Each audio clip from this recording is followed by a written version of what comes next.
Assalamualaikum warahmatullahi wabarakatuh. Sore yang cerah ya guys, cerah. Lanjut sambil ngopi guys, ngopi ya.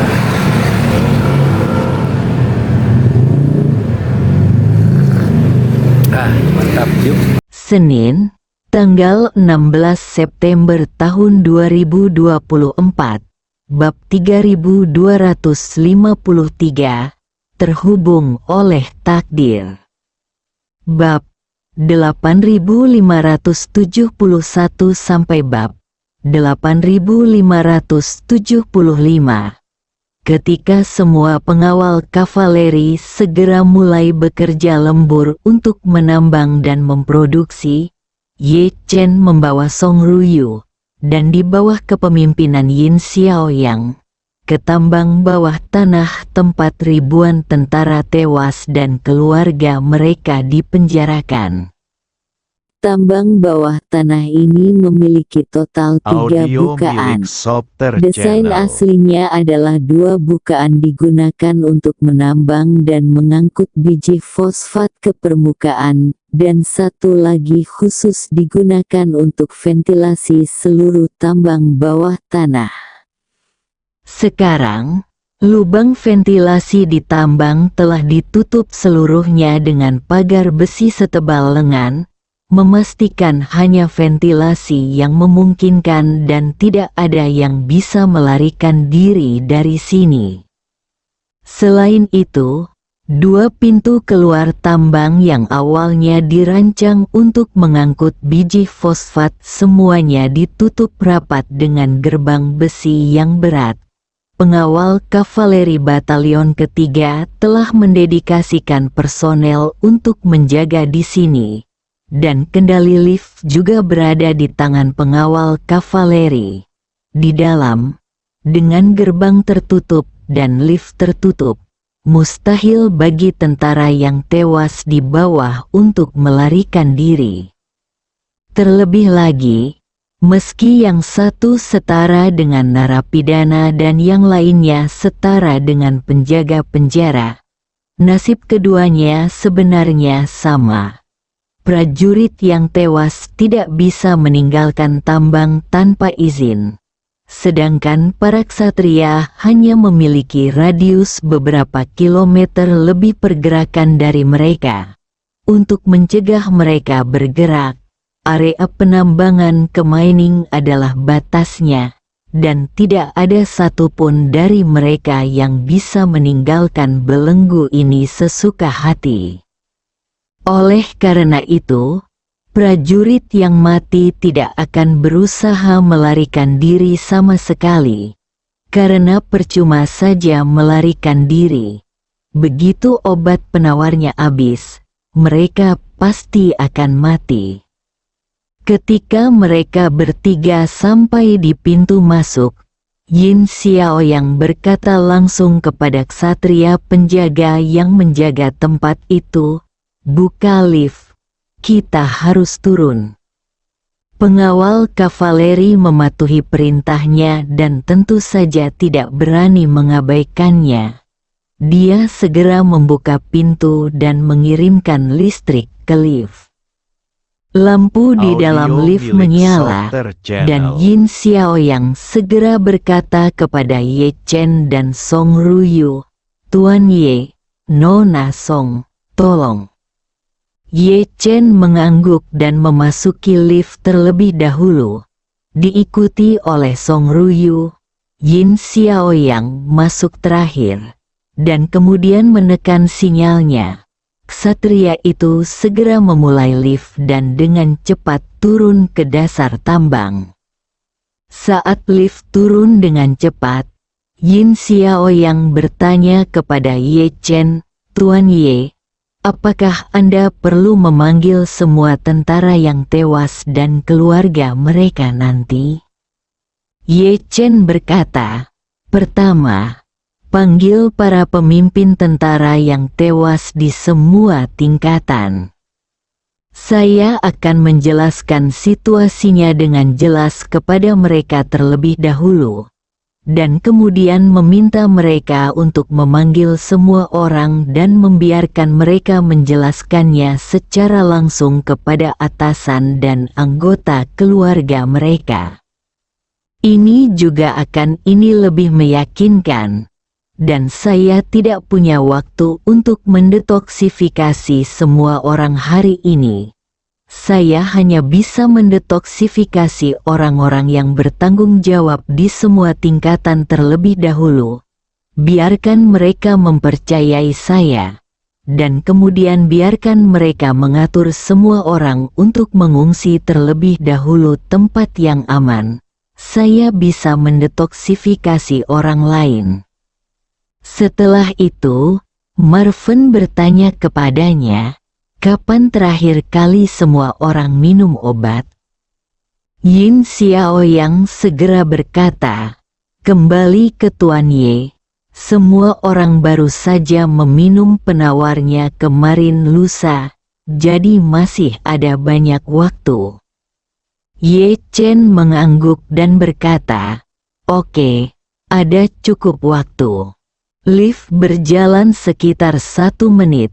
Setelah mencapai dasar tambang, seorang pria segera datang menemuinya. Ketika dia melihat itu adalah Yin Xiaoyang, dia segera berkata dengan hormat, Komandan Yin, mengapa Anda turun sendiri? Yin Xiaoyang berkata, ada beberapa hal penting yang perlu saya komunikasikan dengan Anda. Saya telah bekerja keras untuk memanggil komandan Anda dan semua Qianhu serta komandan bendera ke ruang depan untuk berdiskusi. Orang mati itu segera berkata, Komandan Yin, mohon pindah ke ruang depan sebentar.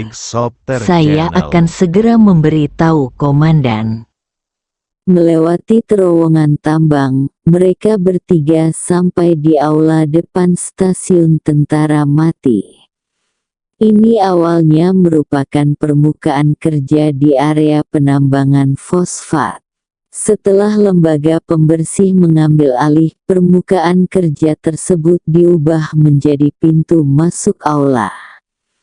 Permukaan kerja ini ditopang dan diperkuat sebagai satu-satunya jalan masuk ke dalam stasiun. Sekarang, tempat ini telah menjadi tempat berkumpulnya para prajurit yang tewas, dan juga menjadi tempat di mana pengawal kavaleri memberikan tugas kepada para prajurit yang tewas. Aula depan terang benderang saat ini, dan ruangan besar itu didesain seperti Yamen kuno. Ada ruang terbuka datar di tengah, dan 3 kursi taisi ditempatkan di depan. Pada saat ini, ada juga 2 tentara tewas yang menjaga aula depan. Ketika mereka melihat Yin Xiaoyang datang, mereka segera melangkah maju dan berkata dengan hormat, saya telah melihat Komandan Yin. Yin Xiaoyang mengangguk dan berkata kepada mereka berdua, saya telah memanggil komandan dan komandan Anda di semua tingkatan untuk rapat. Anda dapat mundur dulu. Kedua pria itu segera berkata serempak, saya menuruti perintah saya. Setelah mengatakan ini, dia segera berbalik dan mundur. Ye Chen melihat bahwa para prajurit yang mati ini menghormati Yin Xiaoyang dari lubuk hati mereka, dan mata mereka penuh dengan rasa hormat daripada rasa takut. Jadi dia bertanya kepadanya dengan rasa ingin tahu, apakah Anda memiliki hubungan yang baik dengan para prajurit yang mati ini? Yin Xiaoyang memperkenalkan kepada Ye Chen, kembali ke Tuan Ye.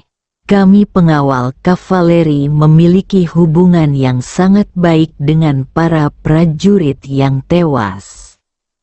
Meskipun kami diperintahkan untuk menjaga mereka di sini, Saya telah berulang kali menekankan kepada semua saudara pengawal kavaleri bahwa siapapun kita harus tidak menindas, mempermalukan, atau mempersulit tentara yang meninggal dan keluarga mereka. Bagaimanapun, kita semua memiliki takdir yang sama dan harus saling memperhatikan satu sama lain.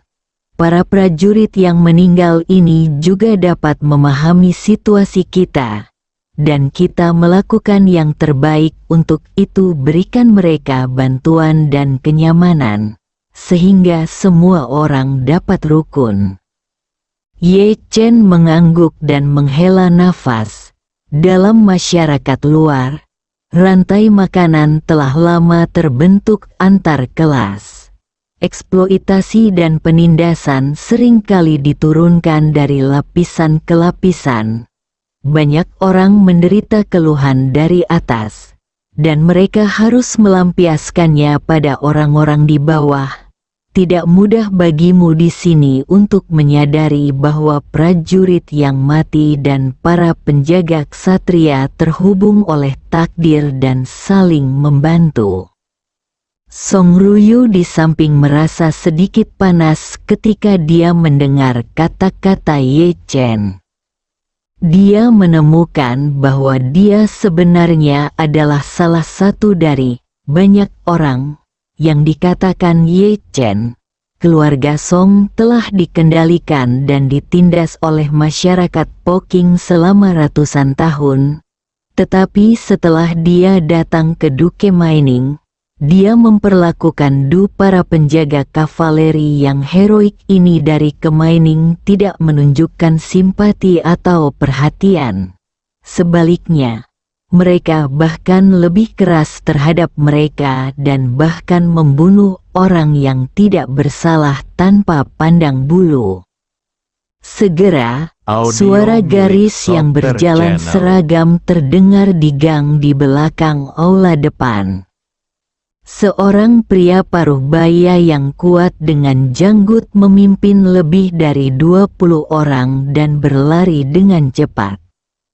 Sebagian besar dari orang-orang ini berwajah Asia, tetapi ada juga beberapa ras lain. Ras lain ini juga diculik oleh dinasti Qing beberapa tahun yang lalu dan dipaksa menjadi tentara mati. Sehingga keturunan mereka juga menjadi dia adalah tentara mati dan menerima tentara mati. Pendidikan Tiongkok yang terpadu. Sekelompok orang dengan cepat mendatangi mereka bertiga. Pemimpin itu memandang Ye Chen dengan heran, dan kemudian berkata dengan keras, "Bawahan saya Qian Qiwu telah bertemu dengan Tuan Qianxi dan Tuan Komandan." Ye Chen memandang Song Ruyu dan bertanya padanya, "Apakah kamu pernah ke sini?" Song Ruyu mengangguk dan berkata dengan jujur, "Kembali ke Tuan Ye, saya datang kemarin lusa untuk membagikan penawarnya kepada mereka." Setelah itu, dia menjelaskan, awalnya utusan khusus seharusnya melakukan ini. Saya datang ke sini untuk mengawasi perubahan besar, jadi saya tidak mengizinkan utusan khusus itu datang.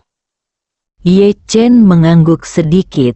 Saat ini, Yin Xiaoyang memandang Ye Chen dan bertanya, "Tuan Ye, apakah menurut Anda bawahan Anda dapat memperkenalkannya kepada Anda, saudara?" Ye Chen berkata, "Oke, Anda bisa memperkenalkan saya." Melihat Song Ruyu dan Yin Xiaoyang sama-sama menghormati orang-orang muda di sekitar mereka, para prajurit yang tewas itu menjadi sedikit gugup sejenak. Awalnya, petugas terbesar yang bisa mereka temui di sini adalah utusan khusus. Bertemu dengan Qianxi 2 hari lalu sudah membuat mereka merasa ada sesuatu yang mencurigakan. Tanpa diduga, 2 hari kemudian, datang orang lain yang bisa membuat Qian Si Hormat sedikit penasaran, bertanya-tanya apakah Ye Chen adalah seorang jenderal yang berpartisipasi dalam masyarakat Poking, atau bahkan gubernur agung. Pada saat ini, Yin Xiaoyang berkata, "Semuanya, Tuan Ye di sebelah saya memberi Anda kesempatan untuk sepenuhnya menyingkirkan Poking Hui bersama keluarga Anda. Saya ingin tahu apakah Anda bersedia menerimanya?" Bersambung.